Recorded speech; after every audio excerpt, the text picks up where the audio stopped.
Gene Ammons is maybe not the most well-known of all the heroes of saxophone, but his solo on Walking is the most spotless solo I've ever played, I ever learned. And I can only recommend you to learn this solo. Really, you must start learning this solo because it's so important. It has everything in it. Exactly, this solo takes you through all the basics of jazz soloing. First of all, it teaches you to play the blues. It has amazing timing and phrasing, and the sound of Gene Ammons is mind-blowing. He's hitting all the target notes of the blues. He has repetitive motifs, giving you really an idea of taking you into the solo. The great idea development, that he's taking these small ideas and then he's making more out of it. And then the amazing solo build-up. Chorus 1, chorus 2, chorus 3. It's just one story. Of course, I've put the 3 choruses we're going to work on in this video onto the Patreon PDF. So get the solo there, learn it there, get a membership on Patreon. The link is right below in the description. Gene Ammons plays on a normal blues scheme in G. Just normal 12-bar blues, normal changes. But when we're looking at the solo,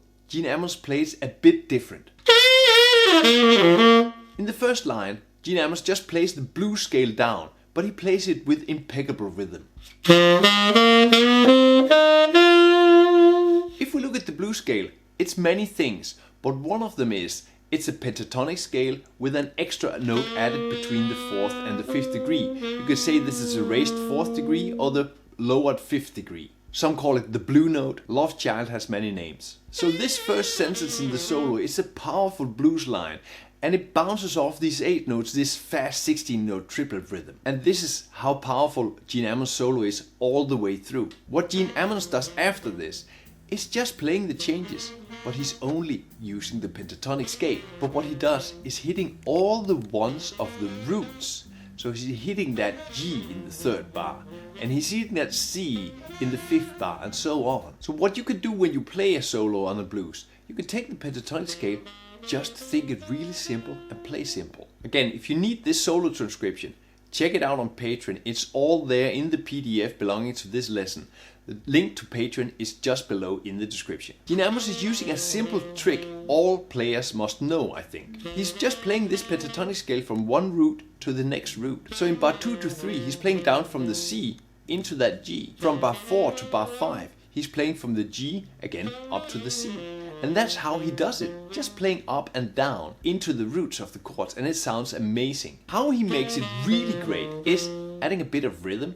He's not exactly playing the same rhythm every time. And then he's adding different notes how to get to that place he wants to be. So he's thinking towards the target note all the time. These lines speak for themselves, so I don't want to dig further into them. Use this pentatonic scale, play into the target notes. And this is why I really think that you should learn this solo. Take it and learn it. It's not that difficult, but it has totally much impact in your playing if you learn it. So taking playing into the target note out of this context and putting them into a normal jazz scale thing. So I'm playing the G7 dominant scale up that G7, and then I'm playing into the C7 chord. And you see that I'm just aiming for the same target notes as Gene Ammons. He's just using the pentatonic scale, where if you know this system, hitting those target notes as Gene Ammons, you can directly apply it into all other scales and all other chords.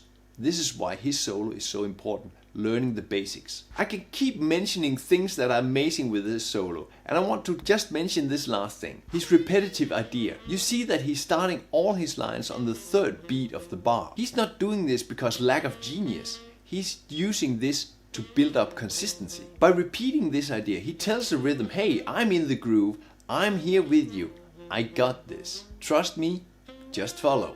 And about this consistency of Gene Ammons, I love how every round he plays has this one idea he sticks to, and then he works this out. Let's check out the next round. In the second round of his solo, he's working with 2 pentatonic scales, the minor pentatonic scale and the major pentatonic scale. The major pentatonic scale is the new scale for us. It's G, A, B, D, E, G. So we got the major 3rd, the B. Looking into his solo, it's obvious where he uses the major pentatonic scale and the minor pentatonic scale, but I just want to walk you through this because it's very important and makes such a great solo. In the first 2 bars, you see it's obvious he's using that B flat, so he's using the minor pentatonic scale. But in bar 3 and 4, you see that he switches to that B. He's clearly having that major pentatonic scale in there. We'll get into all the lines in this course, but I first want to cover this. Because one of the most amazing things in the blues is happening between bar 1 and bar 2. The change from G7 to C7. When you put the G7 and the C7 next to each other,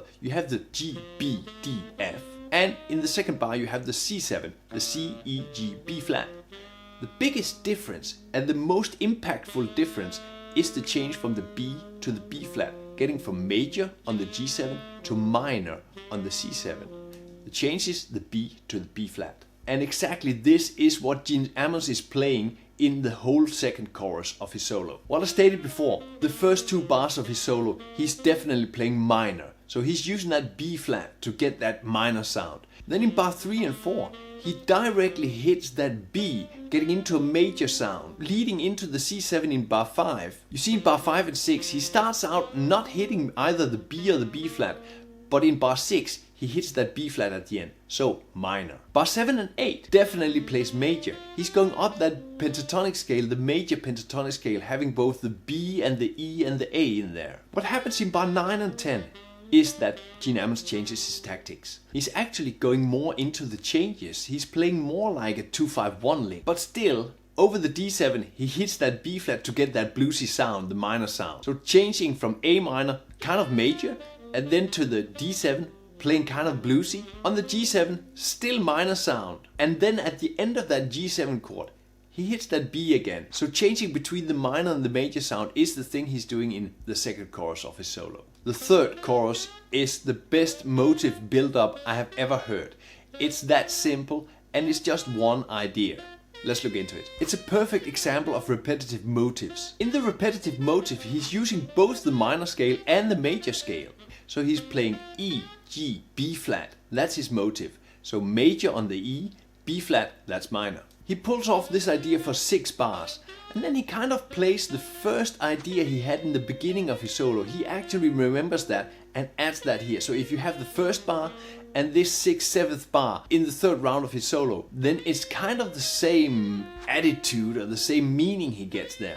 Fast blues line going down. Again, over the A minor D7, Gene Ammons chooses to kind of play the changes again. He's running down a G triad and then he's running into a C major chord.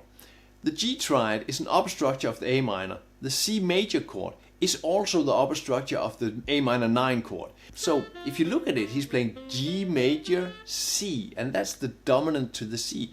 So there's some really nice deep playing the changes kind of thing going on. Towards that G7 at the end, he plays a perfect enclosure, playing kind of a bluesy enclosure, but he's hitting that G right on the spot on the 1, though jumping down to the E at the end, not getting that plain G sound, the root. That enclosure is again played on the 3rd beat. That's kind of his trademark in the first round of his solo. So he's sticking to his melodic and rhythmical idea. I love that he's repeating stuff that for the listener, oh, I know this, without knowing it. Again, this solo is a must learn. I can only say I learned so much from this solo. The sound of Gene Ammons, the phrasing and the timing, hitting those target notes, all the repetitive motives, the idea development, and this solo build-up. The whole solo part we discussed is transcribed, and I put it on Patreon that you can play it whenever you want in your own tempo. And the link to Patreon is just below in the description. This video is following in the footsteps of another great. This video takes you through 3 amazing Dexter Gordon jazz tricks. Play music, have fun.